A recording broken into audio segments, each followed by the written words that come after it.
केवल एक मूर्ख व्यक्ति ने ओछी बात कही थी, किंतु हम सब पाप के भागी बन गए। हम लोगों ने अपनी प्रिय सीता माता को खो दिया और उनके शराब का फल बरसों से भोग रहे हैं महाराज। इतने दिनों तक अकाल पीड़ित रहे, भूमि बंजर हो गई है, क्या क्या कष्ट नहीं झेले हमने। महाराज 10 वर्षों से आप भी दुखी हैं और हम भी आपके दर्शनों को तरस गए हैं महाराज। इन सब कष्टों का मूल कारण एक ही पापी है। कौन है वो पापी?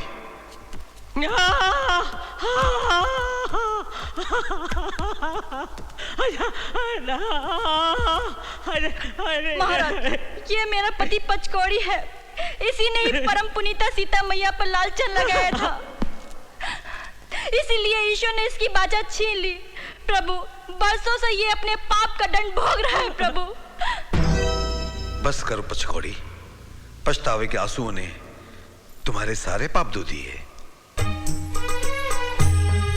सच है राघव, इनके जैसे होनहार सपूतों को छोड़कर कोई भी मां नहीं रह सकती। पुत्रों, तुम्हारे गायन से हमें बहुत आनंद मिला। ये लो तुम्हारा पुरस्कार। नहीं राजमाता, हम तो मुनि कुमार हैं, स्वर्ण और रत्न लेकर क्या करेंगे? हमने हमारी रामायण के कथानायक श्री रामचंद्र के दिव्य मंगल स्वरूप को अपने नेत्रों से देख लिया, यही हमारा पुरस्कार है। और हमें संकोच मत करो, जो चाहिए मांग लो। रामायण की कल्पलता, वनिता शिरोरत्न, जगत जननी हमारी माता जानकी देवी के दर्शन करवा दीजिए महाराज।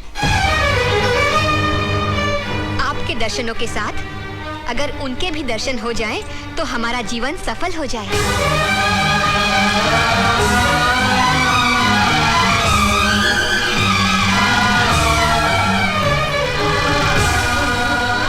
राजमाता, पुरुषोत्तम श्रीराम चले क्यों गए? वे अपना मुंह क्यों छुपा रहे हैं?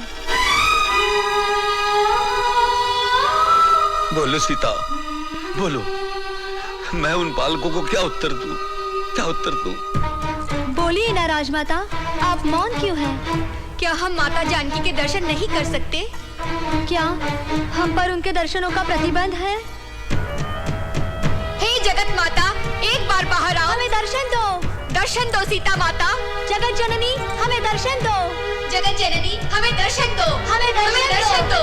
सीता माता, जगत जननी हमें दर्शन दो। वो नहीं आएगी मुनि कुमारों, वो नहीं आ सकती। किंतु क्यों? क्योंकि वो यहाँ नहीं है। यहाँ नहीं है तो कहाँ गई? उन्हें वनवास दिया गया है। किसने दिया उन्हें वनवास? राजा राम नहीं, राजा राम की विवशता ने, उनके कठोर राजधर्म ने। क्या? राजा राम ने स्वयं माता जानकी को वनवास दिया? हाँ। सीता माता का इतना घोर अपमान? करुणा के सागर कहलाने वाले प्रभु श्री राम इतने कठोर? हम दिन रात जिनकी आराधना करते हैं वे इतने निष्ठुर? माता सीता के बिना श्री राम का चरित्र क्या है? माता जानकी के बिना रामायण में रस ही क्या रह जाता है? अकेले राम नाम से मुक्ति कैसे मिल सकती है? मोक्ष कैसे मिल सकता है? माता जानकी का त्याग करने वाले पत्थर से भी अधिक कठोर। हाँ, राम का नाम कभी नहीं लेंगे। आज के बाद हम कभी रामायण नहीं गाएंगे। अयोध्या में आना ही हमारी भूल थी, अब हम एक पल भी नहीं रुकेंगे। चलो भैया। सुनो, सुनो मुनि कुमारों, हमारी बात तो सुनो। नहीं, हमें अब कुछ नहीं सुनना।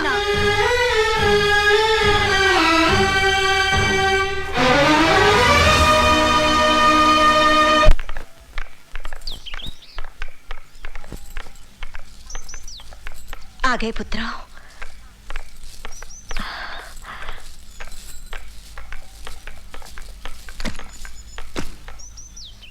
क्या हुआ लाओ? होना क्या है? सुना कुछ और था, देखा कुछ और। ये क्या कह रही हो? तुम लोगों ने अयोध्यापुरी देखी ना? हाँ देखी, और उसके पुराधीश को भी देखा। तुम लोगों ने प्रभु श्री राम के दर्शन किए? हाँ कर लिए। वे कुशल पूर्वक तो है ना? उन्हें क्या कष्ट हो सकता है माँ?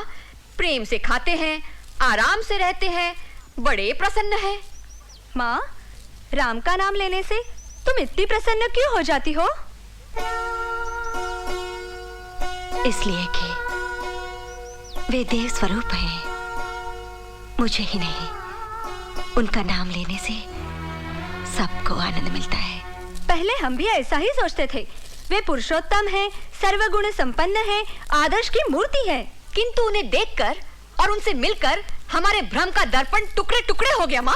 ऐसे क्यों कह रहे हो पुत्र? क्या उन्होंने तुमसे कुछ कहा? तुम्हारा अपमान किया? नहीं माँ, किंतु यदि वे हमारा अपमान भी करते तो इतना दुख नहीं होता जितना दुख ये जानकर हुआ कि उन्होंने माता जानकी का परित्याग करके उन्हें वन में भिजवा दिया।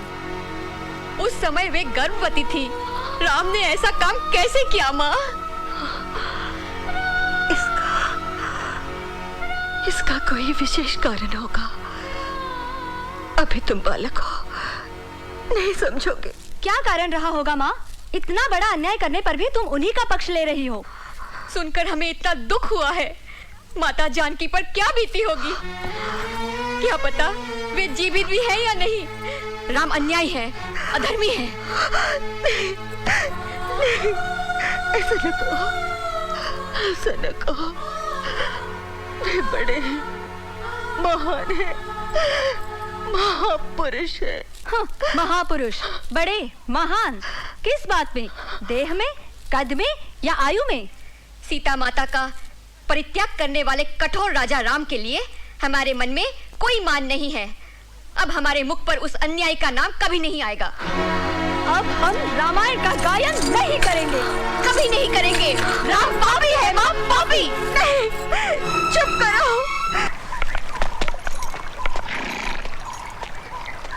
प्रणाम मुनिवर। कौन हो तुम? मैं अयोध्यापति श्री राम का दूत हूँ। वे अश्वमेध यज्ञ की तैयारी कर रहे हैं। वे चाहते हैं कि आप अपनी शिष्यमंडली सहित पधारकर उन्हें कृतार्थ करें। श्री राम अश्वमेध यज्ञ कर रहे हैं।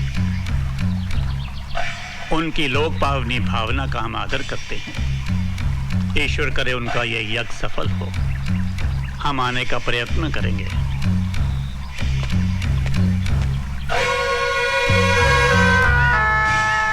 प्रणाम मुनिवर। बहुत चिंतित दिखाई देती हो बेटी, क्या बात है?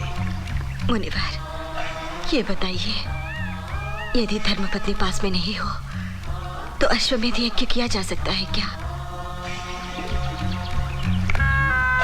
नहीं बेटी, अश्वमेध यज्ञ ही क्या, कोई भी यज्ञ पत्नी के बिना नहीं किया जा सकता।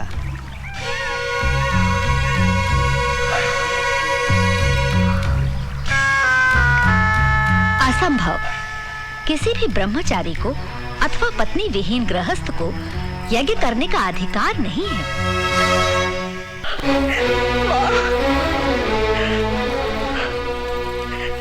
माँ, जीवन के बड़े से बड़े आंधी तूफान और दुखों को सहकर भी मैं जीवित हूँ, किंतु प्रभु श्री राम के दूसरे विवाह की बात सच होने से पहले मुझे इस दुनिया से उठा ले माँ।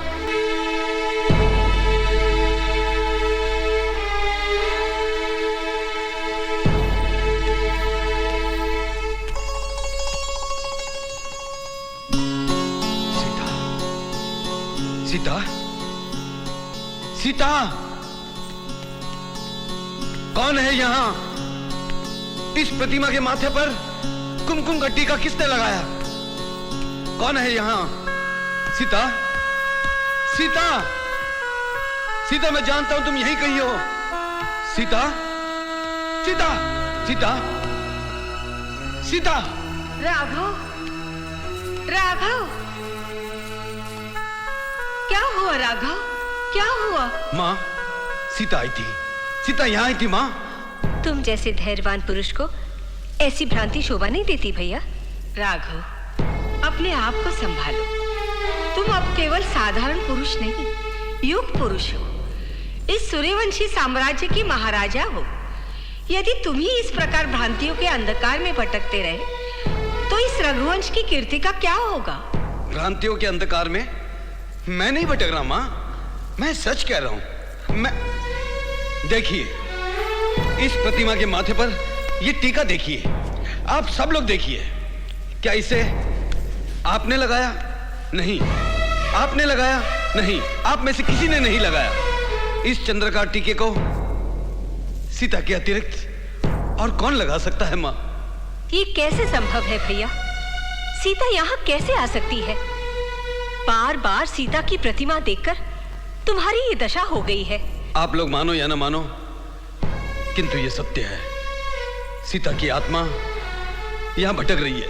गुरुदेव, मन की आकुलता ने मेरे प्रभु पर संदेह करने का अपराध किया है। मेरी बुद्धि भ्रष्ट हो गई थी। मैं प्रायश्चित करूंगी। मुझे मेरे पाप का निवारण बता दीजिए गुरुदेव। यदि तुम एक व्रत का पालन करो तो तुम्हें इस पाप से मुक्ति भी मिल जाएगी और शांति भी। मैं अवश्य करूंगी। आप बताइए गुरुदेव। इसे नवरात्र व्रत कहते हैं। इसमें उपवास रखते हुए श्रद्धा और भक्ति पूर्वक दुर्गा माता की आराधना करनी पड़ती है। उन्हें शतदल कमल के फूल चढ़ाने पड़ते हैं।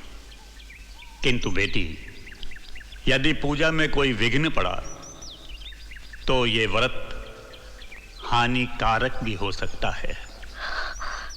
मैं प्रयत्न करूंगी गुरुदेव कि मेरे व्रत में कोई विघ्न ना पड़े। किंतु शतदल कमल कौन लाएगा? हम है ना माँ। शतदल कमल है क्यों? हम सहस्त्रदल कमल लेकर आएंगे। पुत्री, ऐसे वीर पुत्रों के होते हुए तुम क्यों चिंता करती हो? कुश, अपनी माता के व्रत के लिए पुष्प लाने का कार्य तुम्हारा है। गुरुदेव, क्या माँ की सेवा का यह कार्य भैया ही कर सकते हैं, मैं नहीं? पुत्र लव, कितनी बड़ी बात कह दी तुमने। क्या मैं तुम्हारी मातृभक्ति से परिचित नहीं हूं? किंतु तुम्हारा पालन करने वाला कर्तव्य दूसरा है।